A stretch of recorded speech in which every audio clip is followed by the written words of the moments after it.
मैं डॉक्टर अलका सेन, स्त्री रोग विशेषज्ञ। मैं पिछले 1988 से यानी कि सन 1988 से शाहगंज एरिया में प्रैक्टिस कर रही हूँ।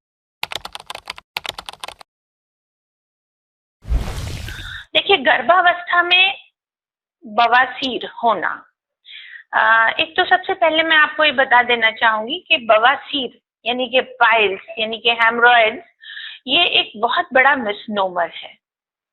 हमारी महिलाएं बवासीर को एग्जैक्टली नहीं समझती हैं ये क्या होता है। बवासीर, पाइल्स और हेमरॉइड ये तीनों एक ही चीज हैं और इन तीनों का मतलब ये है कि जब हमारे गुदाद्वार में जो वेसल्स होती हैं, उन वेसल्स में खून आता तो है लेकिन वो वापस नहीं लौट पाता, तो वो एक खून की नलियों का गुच्छा बन जाता है और ये गुच्छा अंदर की ओर से जब बाहर की तरफ प्रोलैप्स करता है, तो ऐसे समय में यदि आपको कब्ज की शिकायत भी नहीं है, यानी कि आपको जो कड़ी लैट्रिन की समस्या होती है वो भी यदि नहीं है, तो भी मलद्वार से रक्तस्राव हो सकता है। इसको एग्जैक्टली पाइल्स कहते हैं या बवासीर कहते हैं।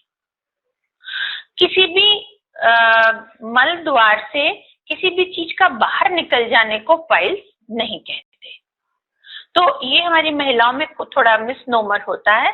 ब्लड आने लगता है, खुजली होने लगती है, तो उस अवस्था में उसको पाइल्स कहते हैं।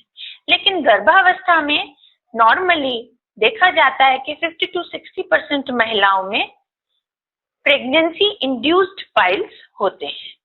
वो इसलिए होते हैं क्योंकि जो पूरा का पूरा भार है, बच्चे का जो वजन है, बच्चेदानी का भार बढ़ जाने के कारण नीचे की तरफ का प्रेशर बढ़ जाता है और उसकी वजह से जो वापस लौटती हैं नलियों में से जो खून वापस लौटता है वो कम लौटता है या नहीं लौटता है।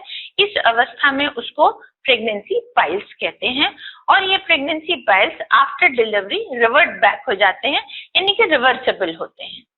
लेकिन यदि इनमें रक्तस्राव होने लगता है और खुजली बहुत ज्यादा होने लगती है और कॉन्स्टिपेशन यानी कब्ज की शिकायत ज्यादा होने लगती है, तो इस अवस्था में गर्भवती महिलाओं को बहुत अधिक ध्यान देने की आवश्यकता है, जिसमें सर्वप्रथम उनको कब्ज नहीं होना चाहिए, यानी कि प्रॉपर अमाउंट में फ्लूइड जाना चाहिए।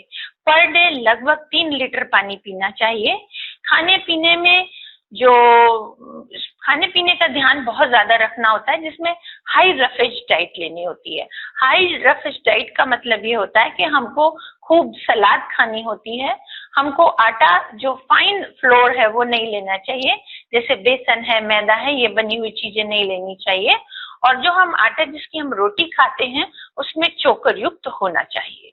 यदि हाई रफेज डाइट होगी तो हमको कब्ज की शिकायत कम होगी।